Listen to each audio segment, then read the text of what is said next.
All right, here is what a couple of American B-2s and bunker buster bombs will do. Satellite images of craters right on the sites of the two main Iranian nuclear sites. These were the targets of surprise U.S. airstrikes now a little more than 24 hours ago.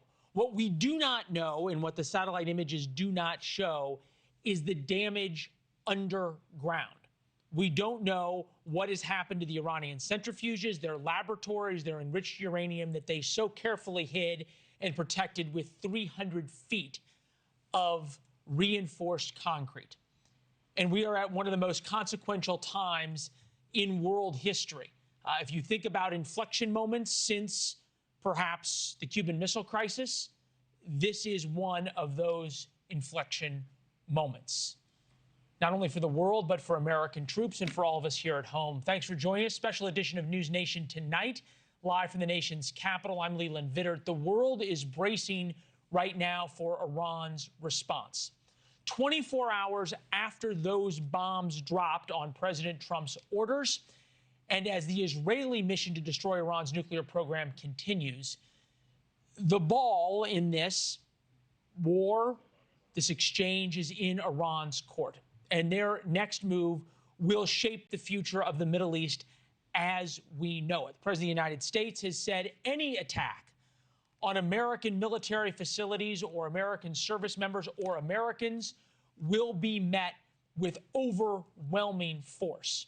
And military bases in all of the Middle East, and obviously the U.S. Navy ships in the Persian Gulf, the Gulf of Aden, the Mediterranean, are on the highest level of readiness they can be. There's also the threat here at home, growing concerns of retaliation from sleeper cells in our own backyard. And all eyes right now are on 21 miles of water that separates American allies from Iran. That is known as the Strait of Hormuz, one of the most vital oil checkpoints in the world. The Iranian parliament has said they will close the Strait of Hormuz. It would change the world economy overnight. 25% of the world's oil moves through the Strait of Hormuz. Gas prices could go up by $1 or $2 overnight. We are also monitoring the skies over Israel. In our program last night, there were multiple salvos of Iranian ballistic missiles. We'll see if those come tonight in Israel. They came just as dawn broke in Israel. Tel Aviv is a ghost town right now, as Israelis are still told to stay home, not go to work, not congregate in big groups, and remain close to their bomb shelters. Also tonight, big questions about how much President Trump is willing to actually get involved in Iran. President Trump tonight on Truth Social wrote, "It is not politically correct to use the term regime change, but if the current Iranian regime is unable to make Iran great again, why wouldn't there be a regime change, MIGA, as opposed to MAGA?" A very different tone from what we heard from Secretary of Defense Pete Hegseth earlier today. This mission was not and has not been about regime change. The president authorized a precision operation to neutralize the threats to our national interests posed by the Iranian nuclear program and the collective self-defense of our troops and our ally Israel. And we have seen over the past week or so the administration pretty deftly play good cop, bad cop with the Iranians. How much of that was going on, we don't know. Enormous parts of this story tonight, and there are many. The panel with us all night. Joining us now, Brigadier General John Teichert, Rebecca Grant, National Security Analyst, Joel Rubin, former Deputy Assistant Secretary of State, Jim Hanson, Chief Editor of the Middle East Forum and former U.S. Army Special Forces. Nice to see all of you. Thank you. General, I want to start with you because in addition to being F-22 pilot, F-15 pilot, commander of Andrews Air Force Base, you were the senior defense official in Iraq a couple of years ago, and reporting now, as it is overnight in Iraq, that the Iranian-backed militias in Iraq are starting to make moves on U.S. bases. What do those attacks look like? What are the options right now for the U.S. military? Leland, there's about 2,500 American troops currently in Iraq, 3 primary locations: Al-Assad Air Base, Erbil in the north, and in Baghdad. Right now, the Iraqi counterterrorism service, a very westernized military component of the Iraqi government, is poised such that they are trying to defend to make sure those Iranian proxy groups do not do anything against the sovereignty of Iraq and against American forces there. Okay, forgive me for not feeling overwhelming calmness with the Iraqi counterterrorism forces. What are the options for the Americans who are there?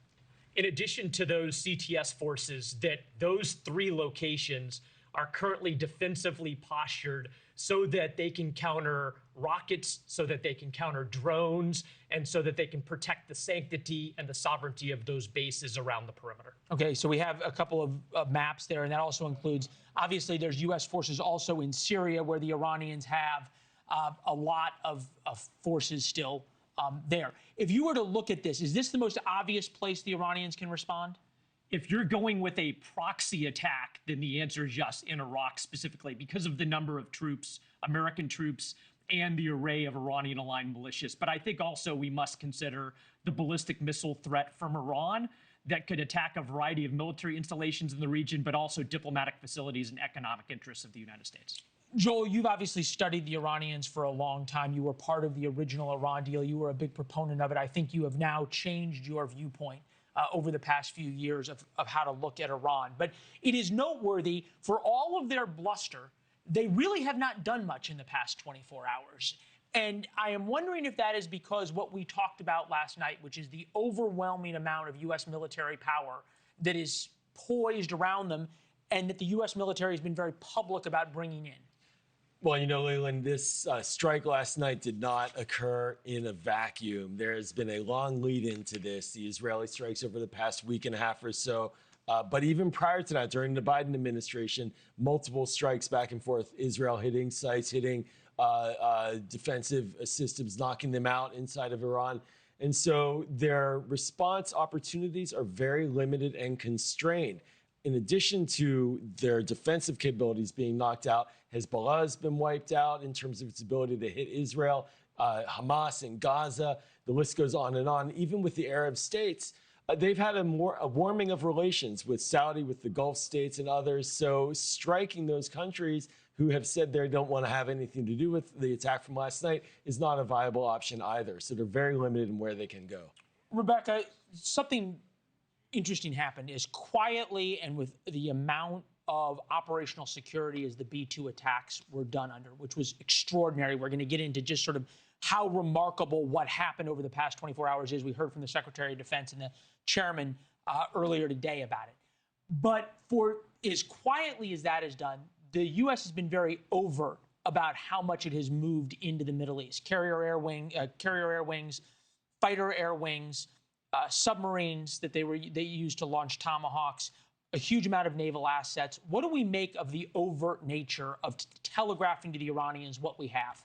Well, there are 2 points there. One is to contain Iran, and the other is to really amplify the force protection for our forces, which range from Syria all the way through. I'm really struck at the deployment of the aircraft carriers. You know, that's 5,000 sailors on each carrier. We now have 2 coming into the area, and they have been flying combat air patrols. They're ready to knock down drones. Don't forget what's always been there, too, U.S. Space Force. They see every flare of an Iranian missile launch. And our U.S. Navy's already taken down a couple nose-on shots against Iranian missiles. So this is saying to the Ayatollah, don't mess with us. And it's also a message off to Russia, to China, to everybody else as well. Thank you for watching. Subscribe below and download our NewsNation app right now on your phone, and you will get fact-based, unbiased news for all Americans.